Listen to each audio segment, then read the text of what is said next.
안녕하십니까. 칸중국 코리아 이경옥입니다.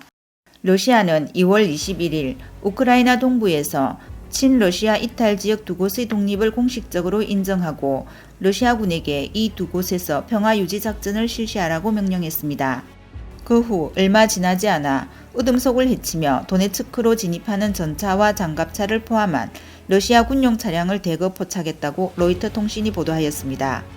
볼로디미르 젤렌스키 우크라이나 대통령은 21일 새벽 대국민 담화를 통해 러시아가 평화를 위한 노력을 훼손하고 영토 분할에 대한 양보를 거부했다고 주장했습니다. 서방은 이 위기가 대규모 전쟁으로 이어질까 우려하고 있습니다. 22일 백악관에서 바이든 미국 대통령은 우크라이나 사태에 대해 발언했습니다. 그는 현재 우크라이나에서 벌어지고 있는 사건을 러시아의 우크라이나 침공으로 묘사하면서 모스크바를 응징할 강력한 새로운 제재 조치를 공개했습니다. 이달 초 블라디미르 푸틴 러시아 대통령은 시진핑 중공 국가주석을 만나 양국의 우호 관계는 무한하며 협력에 제한이 없다는 공동 성명을 발표했습니다. 하지만 러시아와 우크라이나의 위기가 고조되자 베이징의 태도가 돌변했습니다. 칸중국 논설위원 쩌롱은 중공이 푸틴과 큰 게임을 하다가는 먼저 죽을 수 있다는 것을 알았기 때문이라고 지적했습니다. 쩌롱은 러시아의 광적인 행동으로 세계가 혼란에 빠졌고 우크라이나가 직격탄을 맞았으며 중공도 딜레마에 빠졌다라며 우크라이나 문제로 러시아가 중공을 한 방 먹였다라고 말했습니다. 베이징 동계올림픽 대회가 썰렁한 상황에서 시진핑은 하는 수 없이 큰 대가를 치르고 푸틴을 올림픽에 초청했습니다. 푸틴이 동계올림픽 개막식에 참가하는 것은 사실 명분이 서지 않는다고 평론가들은 분석했습니다. 그러나 중공이 제시한 조건이 너무 두둑해서 수천억 달러라는 큰 액수 앞에서 푸틴은 거절할 수 없었습니다. 푸틴은 그냥 먹을 것만 챙길 수 없어서 중국에 들어가기 전에 옛 정책을 다시 꺼내 대만 독립을 반대한다, 하나의 중국을 지지한다고 말해 중공 편을 들었습니다. 그래서 중공은 깊게 생각하지 않고 계약을 했습니다. 결국 푸틴은 러시아로 돌아와 우크라이나의 독립을 위한 원대한 계획을 세웠습니다. 이는 한편으로는 중공에 한 방 먹이는 일입니다. 중공을 난감하게 하는 일이며 심하게 말하면 중공 집권의 합법성을 위태롭게 하는 일입니다. 중공의 집권에는 세 가지 요소가 있습니다. 통일 유지, 경제 발전, 사회 안정을 굳건히 하는 것이며 통일 유지는 그 중 하나입니다. 또한 서방은 중공이 러시아를 지지하면 대만의 독립을 지지하는 쪽으로 방향을 틀 수도 있는데 이 경우 중공의 통일 꿈은 산산조각나는 것입니다. 쯔롱은 또한 러시아에 대한 서방의 제재가 무자비하게 이루어질 것이고 러시아의 충실한 동생 중공을 빼놓을 수 없을 것이다. 중공은 미중 간 디커플링이 빠르지 않아 굳이 죽음을 앞당기는 형상인데 푸틴의 함정에 대해 중공 내부에서는 어떤 생각을 하고 있을까라고 말했습니다. 다음 뉴스입니다. 외신 보도에 따르면 홍3대가 시조에서 발생한 쇠사슬려 사건에 대해 처음으로 목소리를 냈습니다. 중공 총사령관 예제닝의 손녀 예찡쩌는 최근 웨이보에서 펑현의 쇠사슬려 사건은 빙산의 일각이라고 언급했습니다. 2월 21일 웨이보가 공식 인정한 홍콩 성지문화그룹 유한공사 회장 예찡쩌는 자신의 웨이보에 2월 15일 펑현의 모든 도로가 폐쇄됐다. 모두의 관심이 펑현에 압력을 주고 있는 것 같다. 우리가 보고 싶은 것은 문제의 해결이지 강압에 의해 그 짓으로 아무 일도 없는 척하는 것이 아니다. 라는 글을 게재했습니다. 예찡쩌는 이어서 이미 암묵적인 사실인 만큼 문제를 해결할 방법을 찾아라. 펑현은 빙산의 일각일 뿐 나머지는 어떤가? 21세기에도 이런 원시적인 행위가 있을 수 있는가? 인간성은 어디로 갔나? 라며 질책했습니다.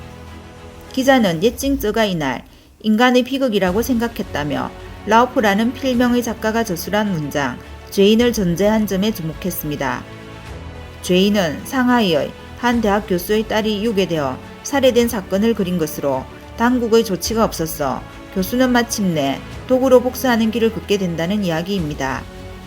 예찡쩌의 아버지는 예제닝의 둘째 아들인 예슈 아닝이며 태자당의 정신적 지도자로 알려져 있습니다. 1975년 베이징에서 태어난 예찡쩌는 13세에 미국에서 유학했으며 현재 숭칭린 재단 이사를 맡고 있습니다.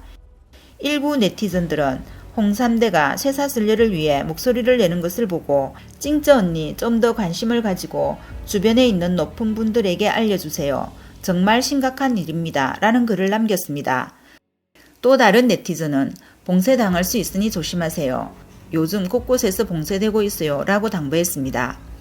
쉬저우 쇠사슬려 사건에 대해 공개적으로 목소리를 높인 유명인 중에는 독성식품의 흑막을 폭로해 CNTV에서 사임당한 전 CNTV 아나운서 짜오푸도 포함되었습니다.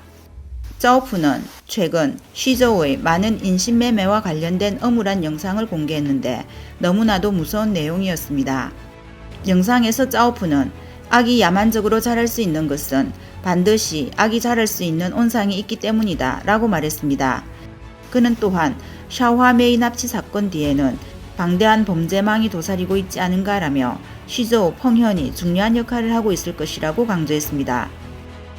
짜오푸는 또한 공식문은 짱수 성지 재판지와 1989년 출판된 오래된 제약 전국 부녀자 대육의 기록 등의 자료를 보면 쉬저우가 인신매매의 가장 큰 피해를 입은 지역임을 알 수 있다면서 이전에 인신매매 피해 여성과 아이들이 구조되었는지 관심을 가져야 할 것이다 라고 강조했습니다.